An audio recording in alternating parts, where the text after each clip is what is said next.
ಮಹಾರಾಷ್ಟ್ರದಲ್ಲಿ ಪ್ರಚಂಡ ಗೆಲುವು ಸಾಧಿಸಿರುವಂತಹ ಮಹಾಯುತಿಗೆ ಸಿಎಂ ಆಯ್ಕೆ ಕಗ್ಗಂಟಾಗಿದೆ. ಆದರೆ ದೇವೇಂದ್ರ ಫಡ್ನವೀಸ್ ಅವರೇ ಮಹಾ ಮುಖ್ಯಮಂತ್ರಿ ಅಂತ ಹೇಳಲಾಗ್ತಾ ಇದೆ. ಈ ಸುದ್ದಿಯನ್ನು ನೋಡೋಣ ದೇಶ ವಿದೇಶ ನ್ಯೂಸ್ ಟಾಪ್ನಲ್ಲಿ. ದೇವೇಂದ್ರ ಫಡ್ನವೀಸ್ ಮಹಾರಾಷ್ಟ್ರದ ಹೊಸ ಮುಖ್ಯಮಂತ್ರಿ ಆಗುವ ಸಾಧ್ಯತೆ ಇದೆ. ಅಜಿತ್ ಪವಾರ್ ನೇತೃತ್ವದ ಎನ್ಸಿಪಿ ಅವರ ಹೆಸರಿಗೆ ಯಾವುದೇ ಆಕ್ಷೇಪಣೆ ಇಲ್ಲ ಅಂತ ಬಿಜೆಪಿ ನಾಯಕತ್ವಕ್ಕೆ ತಿಳಿಸಿದೆ. ಆದರೆ ಶಿಂದೆ ನೇತೃತ್ವದ ಶಿವಸೇನೆಯ ನಿಲುವು ಅಸ್ಪಷ್ಟವಾಗಿದೆ. ಈ ಮಧ್ಯೆ ಇವತ್ತು ಏಕನಾಥ್ ಶಿಂದೆ ತಮ್ಮ ಮುಖ್ಯಮಂತ್ರಿ ಸ್ಥಾನಕ್ಕೆ ರಾಜೀನಾಮೆ ನೀಡಲಿದ್ದು ರಾಜಕೀಯ ಚಟುವಟಿಕೆಗಳು ಗರಿಗೆದರಿದೆ.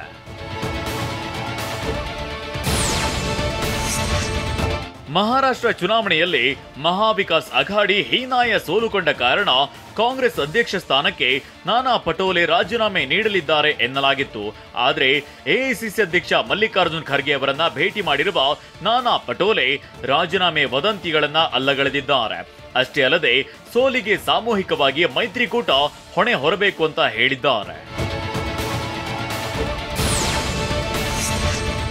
ಮಹಾರಾಷ್ಟ್ರ ವಿಧಾನಸಭೆಯಲ್ಲಿ ಬಿಜೆಪಿ ಮತ್ತು ಮಿತ್ರ ಪಕ್ಷಗಳು ಅಭೂತಪೂರ್ವ ಜಯ ಗಳಿಸಿದ್ದು ವಿಪಕ್ಷಗಳಿಗೆ ಇನ್ನೂ ಒಪ್ಪಿಕೊಳ್ಳಲು ಸಾಧ್ಯವಾಗ್ತಿಲ್ಲ.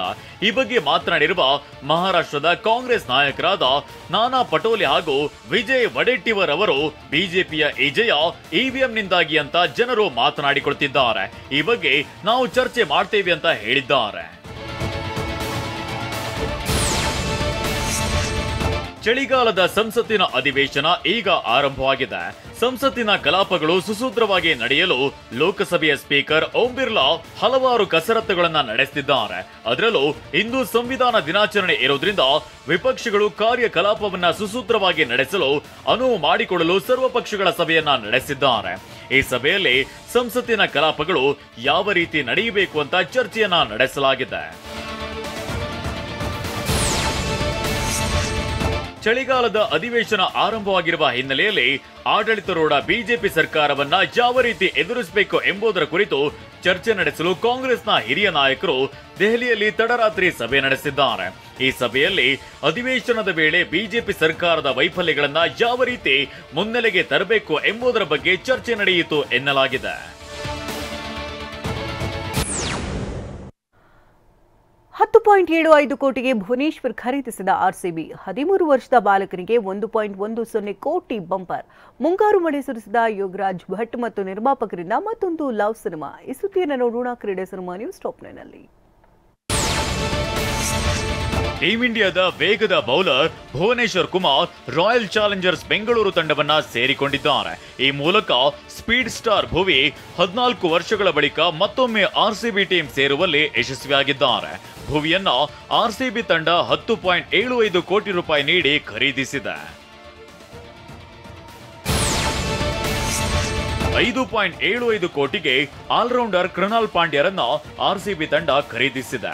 ಜೊತೆಗೆ ಹೊಡಿಬಡಿ ಆಟಗಾರ ಟಿಮ್ ಡೇವಿಡ್ ರನ್ನ 3 ಕೋಟಿ ನೀಡಿ ಬೆಂಗಳೂರು ತಂಡ ಖರೀದಿಸಿದೆ. ಇನ್ನು 50 ಲಕ್ಷ ನೀಡಿ ಸ್ವಪ್ನಿಲ್ ಸಿಂಗ್ ಖರೀದಿಸಲು ಆರ್ಸಿಬಿ ತಂಡ ಆರ್ಟಿಎಂ ಬಳಸಿದೆ. ವೆಸ್ಟ್ ಇಂಡೀಸ್ ತಂಡದ ಕೋಟಾದಲ್ಲಿ ಆರ್ಸಿಬಿ ತಂಡ ರೊಮ್ಯಾರಿಯೋರನ್ನ 1.50 ಕೋಟಿಗೆ ಖರೀದಿಸಿದೆ. ಜೊತೆಗೆ ಶ್ರೀಲಂಕಾದ ನುವಾನ್ ತುಷಾರನನ್ನ ಬೆಂಗಳೂರು ತಂಡ 1.60 ಕೋಟಿ ವ್ಯಯಿಸಿ ಖರೀದಿ ಮಾಡಿದೆ. ಮತ್ತು ಮನೋಜ್ ಭಾಂಡಾಗೆ 30 ಲಕ್ಷ ರೂಪಾಯಿ ನೀಡಿದ ಆರ್ಸಿಬಿ ತಂಡ ಮತ್ತೆ ಖರೀದಿ ಮಾಡಿದೆ.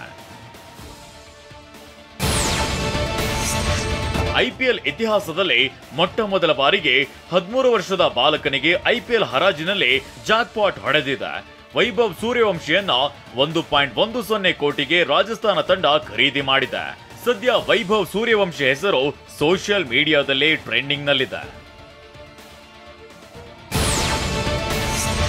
ಆಸ್ಟ್ರೇಲಿಯಾ ವಿರುದ್ಧದ ಪರ್ತ್ ಟೆಸ್ಟ್ ಪಂದ್ಯದಲ್ಲಿ ಭಾರತ ತಂಡ 295 ರನ್ಗಳ ಬೃಹತ್ ಅಂತರದ ಗೆಲುವು ಸಾಧಿಸಿದೆ. 8 ವಿಕೆಟ್ ಪಡೆದ ಕ್ಯಾಪ್ಟನ್ ಜಸ್ಪ್ರೀತ್ ಬುಮ್ರಾ ಪಂದ್ಯಶ್ರೇಷ್ಠ ಪ್ರಶಸ್ತಿಯನ್ನ ಬಾಚಿಕೊಂಡಿದ್ದಾರೆ. 5 ಟೆಸ್ಟ್ ಪಂದ್ಯಗಳ ಬಾರ್ಡರ್ ಗವಾಸ್ಕರ್ ಟೆಸ್ಟ್ ಸರಣಿಯಲ್ಲಿ 1-0 ಅಂತರದಿಂದ ಭಾರತ ಮುನ್ನಡೆ ಸಾಧಿಸಿದೆ. ಕನ್ನಡ ಚಿತ್ರರಂಗಕ್ಕೆ ಮುಂಗಾರು ಮಳೆಯಂತಹ ಎವರ್ಗ್ರೀನ್ ಸಿನಿಮಾ ಕೊಟ್ಟಿದ್ದ ಮೇಕರ್ಸ್ ಇದೀಗ ಮತ್ತೊಂದು ಲವ್ ಸ್ಟೋರಿ ಮೂಲಕ ಪ್ರೇಕ್ಷಕರ ಮುಂದೆ ಬಂದು ಬಿಗ್ ಸ್ಕ್ರೀನ್ ಮೇಲೆ ಮತ್ತೊಮ್ಮೆ ಮ್ಯಾಜಿಕ್ ಮಾಡೋದಕ್ಕೆ ರೆಡಿಯಾಗಿದ್ದಾರೆ. ನಿರ್ದೇಶಕ ಯೋಗರಾಜ್ ಭಟ್ ಮತ್ತು ನಿರ್ಮಾಪಕರಾದ ಗಂಗಾಧರ್ ಹಾಗೂ ಕೃಷ್ಣಪ್ಪ ಸೇರಿದಂತೆ ಮತ್ತೊಂದು ಪ್ರೇಮಮಯಿ ಚಿತ್ರವನ್ನ ಕನ್ನಡಿಗರಿಗೆ ಕೊಡೋದಕ್ಕೆ ಸಜ್ಜಾಗಿದ್ದು ನವೆಂಬರ್ 27ಕ್ಕೆ ಟೈಟಲ್ ಅನಾವರಣ ಮಾಡೋದಾಗಿ ಅನೌನ್ಸ್ ಮಾಡಿದ್ದಾರೆ. ಆದ್ರೆ ಹೀರೋ ಆಗಿ ಗಣೇಶ್ ಅವರೇ ಇರ್ತಾರ ಅಥವಾ ಬೇರೆಯವರ ಅನ್ನೋದು ಇನ್ನಷ್ಟೇ ಗೊತ್ತಾಗಬೇಕಿದೆ. ಚಿನ್ನಾರಿ ಮುತ್ತ ನಟ ವಿಜಯ ರಾಘವೇಂದ್ರ ಇತ್ತೀಚೆಗೆ ಕಂಟೆಂಟ್ ಓರಿಯೆಂಟೆಡ್ ಸಿನಿಮಾಗಳಲ್ಲಿ ಹೆಚ್ಚಾಗಿ ಕಾಣಿಸಿಕೊಳ್ತಿದ್ದಾರೆ. ಇದೀಗ ವೀರಗಾಸೆ ಕಲಾವಿದನಾಗಿ ರುದ್ರಾಭಿಷೇಕಂ ಎಂಬ ಚಿತ್ರದಲ್ಲಿ ನಟಿಸಲಿದ್ದಾರೆ. ಈ ಚಿತ್ರದ ಮುಹೂರ್ತ ಸಮಾರಂಭ ದೇವನಹಳ್ಳಿ ಬಳಿಯ ವಿಜಯಪುರದ ಫಾರ್ಮ್ ಹೌಸ್ನಲ್ಲಿ ಸರಳವಾಗಿ ನೆರವೇರಿದೆ. ಯೋಗರಾಜ್ ಸಿನಿಮಾಸ್ ಅರ್ಪಿಸುತ್ತಿರುವ ಕೆ ರಾಮನಾರಾಯಣ್ ನಿರ್ದೇಶನದಲ್ಲಿ ಕಾಮಿಡಿ ಕಿಲಾಡಿಗಳು ಖ್ಯಾತಿಯ ಮಡೇನೂರ್ ಮನು ನಾಯಕನಾಗಿ ನಟಿಸುತ್ತಿರುವ ಸಿನಿಮಾ ಕುಲದಲ್ಲಿ ಕೇಳಿಯಾವುದು. ಚಿತ್ರದ ಕ್ಲೈಮ್ಯಾಕ್ಸ್ ಭಾಗದ ಸಾಹಸ ಸನ್ನಿವೇಶದ ಚಿತ್ರೀಕರಣವನ್ನ ರಾಮನಗರದ ಸಮೀಪದಲ್ಲಿ ಬರುವ ರೇವಣ ಸಿದ್ದೇಶ್ವರ ಬೆಟ್ಟದಲ್ಲಿ ಶೂಟ್ ಮಾಡಲಾಗಿದೆ. ಮಯೂರ್ ಪಟೇಲ್ ಚೊಚ್ಚಲ ನಿರ್ದೇಶನದ ಹಾಗೂ ಮದನ್ ಪಟೇಲ್ ಅವರು ಮುಖ್ಯ ಭೂಮಿಕೆಯಲ್ಲಿ ನಟಿಸಿರುವ ತಮಟೆ ಚಿತ್ರದ ಟೀಸರ್ ಹಾಗೂ ಹಾಡುಗಳು ರಿಲೀಸ್ ಆಗಿದೆ. ತಮಟೆ ಕಾದಂಬರಿ ಇಂದು ಸಿನಿಮಾ ರೂಪ ಪಡೆದುಕೊಂಡಿದೆ. ಸಮಾಜಕ್ಕೆ ಉತ್ತಮ ಸಂದೇಶ ಸಾರುವ ಈ ಚಿತ್ರ ನವೆಂಬರ್ 29ರಂದು ರಾಜ್ಯಾದ್ಯಂತ ಬಿಡುಗಡೆಯಾಗ್ತಿದೆ.